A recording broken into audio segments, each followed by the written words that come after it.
Journal of Discourses. Volume 15. Discourse 30. Delivered at the 42nd Semiannual Conference, Salt Lake City, October 9, 1872. Titled, The Order of Enoch. By Brigham Young. Suppose we should examine a city in a stake of Zion conducted after the Order of Enoch. We would like to look for a few moments upon the facts as they would exist. If a people were gathered together, were they many or few, who would follow out the instructions given them in the Bible and in the other revelations that we have, they would have to be very obedient, and probably many would feel to say, I wish to manage my own affairs, I wish to dictate myself, I wish to govern and control my labor, I cannot submit to have anybody else dictate me. This is servitude, and is nothing more nor less than slavery. I suppose there are some who would feel thus. When I look at the Latter-day Saints, I think how independent they are. They have been very independent, there is no question of it. When they have heard the gospel, though, perhaps, in the flood of persecution, and the finger of scorn pointed towards them, they have said, the gospel is true, and if my friends will not believe it, it makes no difference to me. I am independent enough to embrace the truth, and to gather out from the midst of Babylon, and to make my home with the saints. There are plenty of such people here in this house, men and women, old and young. There are young people here who have left their parents and everything they had on the face of the earth for the sake of the gospel. Middle-aged men have left their wives and their children, saying, I am going to live according to the plan that has been laid down in the Scriptures for the salvation of the human family. This certainly exhibits as much independence as mortal beings can manifest, and yet we have said we will yield strict obedience to these requirements, preparatory to enjoying the glory that the Lord has for the saints. I will ask, is there liberty in this obedience? Yes, and the only plan on the face of the earth for the people to gain real liberty is to yield obedience to these simple principles. Not but that we should find a great many who do not exactly understand how to yield obedience strictly to the requirements of heaven for their own salvation and exaltation. But no person can be exalted in the kingdom of heaven without first submitting himself to the rules, regulations, laws, and ordinances of that kingdom, and being perfectly subject to them in every respect. Is this the fact? It is even so. Consequently, no person is fit to be a ruler until he can be ruled. No one is fit to be the Lord of all until he has submitted himself to be servant of all. Does this give the people liberty? It is the only thing in the heavens or on the earth that can do so. Where is the liberty in subjecting ourselves strictly to the requirements of heaven and becoming one in all our operations to build up the kingdom of God upon the earth? By strict obedience to these requirements, we prove ourselves faithful to our God. And when we have passed through all the ordeals necessary and have proved perfectly submissive to all the rules and regulations which give life eternal, He then sets us free and crowns us with glory, immortality, and eternal lives. And there is no other path that we can walk in, no other system, no other laws or ordinances by which we can gain exaltation, only by submitting ourselves perfectly to the requirements of heaven. Now suppose we had a little society organized on the plan I mentioned at the commencement of my remarks, after the Order of Enoch. Would we build our houses all alike? No. How should we live? I will tell you how I would arrange for a little family, say about 1,000 persons.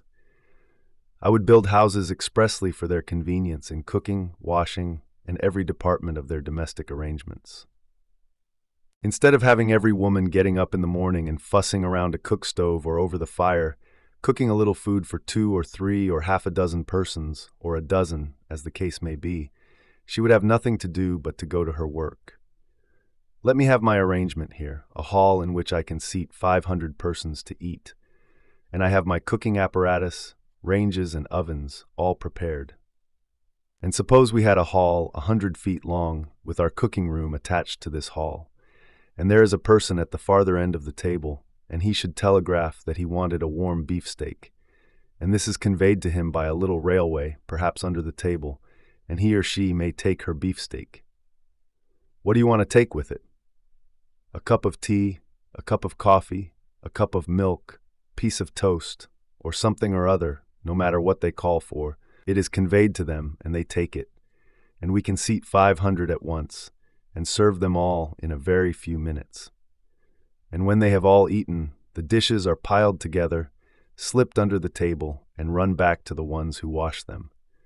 We could have a few Chinamen to do that if we did not want to do it ourselves. Under such a system, the women could go to work making their bonnets, hats, and clothing, or in the factories. I have not time to map it out before you as I wish to. But here is our dining room, and adjoining this is our prayer room, where we would assemble perhaps 500 persons at one time, and have our prayers in the evening and in the morning. When we had our prayers and our breakfast, then each and every one to his business. But the inquiry is, in a moment, how are you going to get them together? Build your houses just the size you want them, whether 100 feet, 50 feet, or 5, and have them so arranged that you can walk directly from work to dinner. Would you build the houses all alike? Oh no, if there is any one person who has better taste in building than others, and can get up more tasteful houses, make your plans and we will put them up, and have the greatest variety we can imagine. What will we do through the day? Each one go to his work. Here are the herdsmen. Here are those who look after the sheep. Here are those who make the butter and the cheese, all at their work by themselves. Some for the canyon, perhaps, or for the plow or harvest, no difference what.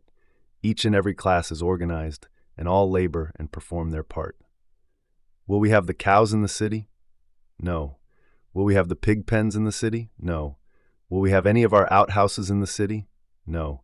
We will have our railways to convey the food to the pig pens and somebody to take care of them. Somebody to gather up the scraps at the table and take them away. Somebody to take the feed and feed the cows and take care of them out of the city. Allow any nuisance in the city? No, not any, but everything kept as clean and as nice as it is in this tabernacle. Gravel our streets, pave our walks, water them, keep them clean and nicely swept, and everything neat, nice and sweet. Our houses built high, sleep upstairs, have large lodging rooms, keep everybody in fresh air, pure and healthy. Work through the day, and when it comes evening, instead of going to a theater, walking the streets, riding, or reading novels, these falsehoods got up expressly to excite the minds of youth, repair to our room, and have our historians and our different teachers to teach classes of old and young, to read the scriptures to them, to teach them history, arithmetic, reading, writing, and painting, and have the best teachers that can be got to teach our day schools. Half the labor necessary to make a people moderately comfortable now would make them independently rich under such a system. Now we toil and work and labor, and some of us are so anxious that we are sure to start after a load of wood on Saturday so as to occupy Sunday in getting home. This would be stopped in our community, and when Sunday morning came, every child would be required to go to the schoolroom and parents to go to meeting or Sunday school, and not get into their wagons or carriages or on the railroads or lounge around reading novels. They would be required to go to meeting, to read the scriptures, to pray and cultivate their minds. The youth would have a good education. They would receive all the learning that could be given to mortal beings. And after they had studied the best books that could be got hold of, they would still have the advantage of the rest of the world, for they would be taught in and have a knowledge of the things of God. Bring up our children in this way, and they would be trained to love the truth. Teach them honesty, virtue, and prudence, and we should not see the waste around that now is witnessed. The Latter-day Saints waste enough to make a poor people comfortable. Shall I mention one or two instances? I will mention this one thing anyway, with regard to our paper mill. Can you get the Latter-day Saints to save their rags? No, they will make them and throw them out of doors. Is there a family in this community, but what are too well off in their own estimation to take care of paper rags? I think a good many of them would rather steal their beef and what they want than stoop to pick up paper rags to make paper to print our paper on. Not all would do this, but a few. And the majority are so well off that they have not that prudence which belongs to saints. And I feel sometimes a little irritated and inclined to scold about it. When I see women who were brought up without a shoe to their foot, or a second frock to their back perhaps, and who lived until they were young women in this style, without ever stepping onto an inch of carpet in their lives, and they know no more how to treat a carpet than pigs do. Do they know how to treat fine furniture? No, they do not. But they will waste their clothing, their carpets, and their furniture. I hear them say sometimes, "Why, I have had this 3 years or 5 years. If my grandmother could have got an article such as you wear, she would have kept it for her daughters from generation to generation, and it would have been good. But now, our young women waste. This is finding fault, and I wish I could hurt your feelings enough to make you think of it when you get home. If I could make you a little mad, when you get home, if you see a pretty good piece of carpet thrown out of doors, you will go, perhaps, and shake it and lay it up, thinking that it may be serviceable to somebody or other. And if you cannot do anything else with it, give it to somebody who has not a bed to lie upon, to put under them to help to make a bed. If we could see such a society organized as I have mentioned, you would see none of this waste. You would see a people all attending to their business, having the most improved machinery for making cloth, and doing every kind of housework, farming, all mechanical operations in our factories, dairies, orchards, and vineyards, and possessing every comfort and convenience of life. A society like this would never have to buy anything. They would make and raise all they would eat, drink, and wear, and always have something to sell and bring money to help to increase their comfort and independence. Well, but, one would say, I shall never have the privilege of riding again in a carriage in my life. Oh, what a pity. Did you ever ride in one when you had your own way? No, you never thought of such a thing. Thousands and thousands of Latter-day Saints never expect to own a carriage or to ride in one. Would we ride in carriages? Yes, we would. We would have them suitable for the community and give them their proper exercise. And if I were with you, I would be willing to give others just as much as I have myself. And if we have sick, would they want a carriage to ride in? Yes, and they would have it too.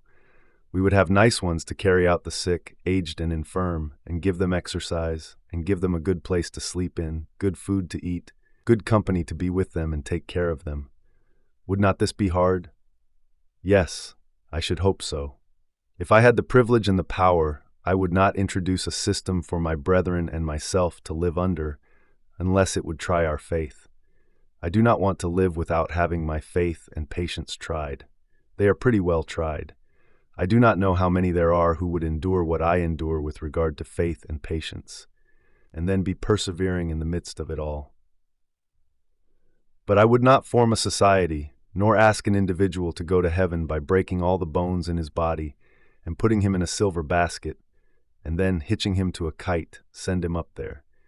I would not do it if I had the power, for if his bones were not broken, he would jump out of the basket. That is the idea. I see a great many who profess to be Latter-day Saints, who would not be contented in heaven unless their feelings undergo a great change, and if they were there and you wanted to keep them there, you would have to break their backs, or they would get out. But we want to see nothing of this in this little society. If I had charge of such a society as this to which I refer, I would not allow novel reading. Yet it is in my house, in the houses of my counselors, in the houses of these apostles, these 70s and high priests, in the houses of the high council in this city and in other cities, and in the houses of the bishops, and we permit it. Yet it is 10,000 times worse than it is for men to come here and teach our children the ABCs, good morals, and how to behave themselves. 10,000 times worse. You let your children read novels until they run away, until they get so that they do not care. They are reckless, and their mothers are reckless, and some of their fathers are reckless. And if you do not break their backs and tie them up, they will go to hell. That is rough, is it not? Well, it is a comparison. You have got to check them some way or other, or they will go to destruction. They are perfectly crazy. Their actions say, I want Babylon stuck onto me. I want to revel in Babylon. I want everything I can think of or desire. If I had the power to do so, I would not take such people to heaven. God will not take them there, that I am sure of. He will try the faith and patience of this people. I would not like to get into a society where there were no trials, but I would like to see a society organized to show the Latter-day Saints how to build up the kingdom of God. Do you think we shall want any lawyers in our society? No, I think not. Do you not think they will howl around? Yes, you will hear their howls going up morning and evening, bewailing one another. They will howl, "We can get no lawsuits here. We cannot find anybody that will quarrel with his neighbor. What shall we do?" I feel about them as Peter of Russia is said to have felt when he was in England. He saw and heard the lawyers pleading at a great trial there, and he was asked his opinion concerning them. He replied that he had 2 lawyers in his empire, and when he got home, he intended to hang one of them. That is about the love I have for some lawyers who are always stirring up strife. Not but that lawyers are good in their place, but where is their place? I cannot find it. It makes me think of what Bissell said to Paine in Kirtland. In a lawsuit that had been got up, Bissell was pleading for Joseph, and Paine was pleading for an apostate. Paine had blackguarded Bissell a good deal. In his plea, Bissell stopped all at once, and turning to Mr. Paine, said he, "Mr. Paine, do you believe in a devil?" "Yes," said Mr. Paine, who was a keen, smart lawyer. Said Bissell, "Where do you think he is?" "I do not know." "Do you not think he is in hell?" said Bissell. "I suppose he is." "Well," said Bissell, "do you not think he is in pain, Paine?" They almost act to me as if they were in pain. They must excuse me if there are any of them here today. I cannot see the least use on the face of the earth for these wicked lawyers who stir up strife. If they would turn merchants, cattle breeders, farmers, or mechanics, or would build factories, they would be useful. But to stir up strife and quarrels, to alienate the feelings of neighbors, and to destroy the peace of communities seems to be their only business. For a man to understand the law is very excellent, but who is there that understands it? They that do, and are peacemakers, they are legitimate lawyers. There are many lawyers who are very excellent men. What is the advice of an honorable gentleman in the profession of the law? Do not go to law with your neighbor. Do not be coaxed into a lawsuit, for you will not be benefited by it.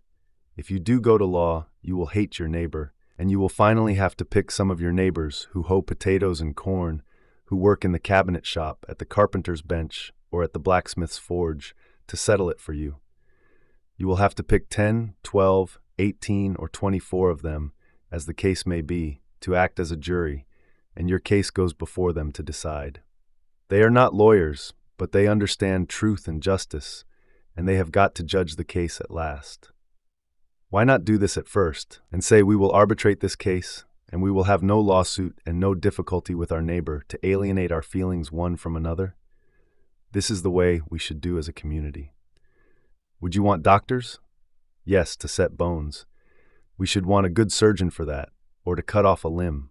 But do you want doctors? For not much of anything else, let me tell you. Only the traditions of the people lead them to think so. And here is a growing evil in our midst. It will be so in a little time that not a woman in all Israel will dare to have a baby unless she can have a doctor by her. I will tell you what to do, you ladies. When you find you are going to have an increase, go off into some country where you cannot call for a doctor and see if you can keep it. I guess you will have it, and I guess it will be all right too. Now the cry is, send for a doctor. If you have a pain in the head, send for a doctor. If your heel aches, I want a doctor. My back aches, and I want a doctor. The study and practice of anatomy and surgery are very good. They are mechanical and are frequently needed. Do you not think it is necessary to give medicine sometimes? Yes, but I would rather have a wife of mine that knows what medicine to give me when I am sick than all the professional doctors in the world. Now let me tell you about doctoring, because I am acquainted with it and know just exactly what constitutes a good doctor in physic. It is that man or woman who, by revelation, or we may call it intuitive inspiration, is capable of administering medicine to assist the human system when it is besieged by the enemy called disease. But if they have not that manifestation, they had better let the sick person alone. I will tell you why. I can see the faces of this congregation, but I do not see two alike. And if I could look into your nervous systems and behold the operations of disease, from the crowns of your heads to the soles of your feet, I should behold the same difference that I see in your physiognomy. There would be no two precisely alike. Doctors make experiments, and if they find a medicine that will have the desired effect on one person, they set it down that it is good for everybody. But it is not so, for upon the second person that medicine is administered to, seemingly with the same disease, it might produce death. If you do not know this, you have not had the experience that I have. I say that unless a man or woman who administers medicine to assist the human system to overcome disease understands and has that intuitive knowledge by the Spirit that such an article is good for that individual at that very time, they had better let him alone. Let the sick do without eating, take a little of something to cleanse the stomach, bowels, and blood, and wait patiently, and let nature have time to gain the advantage over the disease. Suppose, for illustration, we draw a line through this congregation and place those on this side where they cannot get a doctor, without it is a surgeon, for 30 or 50 years to come, and put the other side in a country full of doctors, and they think they ought to have them. And this side of the house that has no doctor will be able to buy the inheritance of those who have doctors, and overrun them, outreach them, and buy them up, and finally obliterate them, and they will be lost in the masses of those who have no doctors. I know what some say when they look at such things, but that is the fact. Ladies and gentlemen, you may take any country in the world, I do not care where you go, and if they do not employ doctors, you will find they will beat communities that employ them all the time. Who is the real doctor? That man who knows by the Spirit of revelation what ails an individual, and by the same Spirit knows what medicine to administer. That is the real doctor. The others are quacks. But to the text. We want to see a community organized in which every person will be industrious, faithful, and prudent. What will you do with the children? We will bring them up until they are of legal age, then say, "Go where you please. We have given you a splendid education, the advantage of all the learning of the day, and if you do not wish to stay with the saints, go where you please." What will you do with those who apostatize after having entered into covenant and agreement with others that their property shall be won and be in the hands of trustees and shall never be taken out? If any of these parties apostatize and say we wish to withdraw from this community, what will you do with them? We will say to them, "Go and welcome," and if we are disposed to give them anything, it is all right. Where are we going to find the greatest difficulty and obstruction with regard to this organization? In the purse of the rich? No, not by any means. I have got some brethren who are just as close, tight, and penurious as I am myself, but I would rather take any moneyed man in this community and undertake to manage him than some men who are not worth $1 in the world. Some of this class are too independent. They would say, "I'll go a-fishing," or "I guess I'll go a-riding, where I please." Well, if I were to give out word and say to the community, "Send in your names. I want to see who are willing to go into an organization of this kind," who do you suppose would write to me first? The biggest thieves in the community. Do not be shocked at that, any of you, whether you are strangers or not, for we have some of the meanest men that ever disgraced God's footstool right in the midst of the Latter-day Saints. Do not be startled at that, because it is true. I have told the people many a time, if they want anything done, no matter how mean, they can find men here who can do it if they are to be found on the earth. I cannot help this. You recollect that Jesus compared the kingdom of heaven to a net which gathered all kinds. If our net has not gathered all kinds, I wonder where the kinds are that we have not got. I say that some of the worst men in the community would be the first ones to proffer their names to go into such an association. I do not want them there. Is this the fact? Yes, it is. I understand it exactly. But if such a community could be organized, to show the Latter-day Saints how to build up the kingdom of heaven on the earth, I would be glad to see it. Would not you? If this could be done, I want to say to the Latter-day Saints that I have a splendid place, large enough for about 500 or 1,000 persons to settle upon, and I would like to be the one to make a donation of it, with a good deal more to start the business, to see if we can actually accomplish the affair, and show the Latter-day Saints how to build up Zion. Not to make a mock of it, not go and preach the gospel without purse and scrip, and gather up the poor and needy, and have them bring Babylon with them. Leave Babylon out of the question. Make our own clothing, but do not put 17 or 21 yards in a single dress, neither be attired so as to look like a camel. It is not comely, it does not belong to sensible people, nor to any people who wish to carry themselves justly and correctly before the heavens and intelligent men. If the ladies want silks, we have the mulberry here of all kinds. We have the silkworm eggs here, and we have made the silk. Go to work now, and raise worms, and wind the silk, and weave it, and make all the satin ribbons you wish for.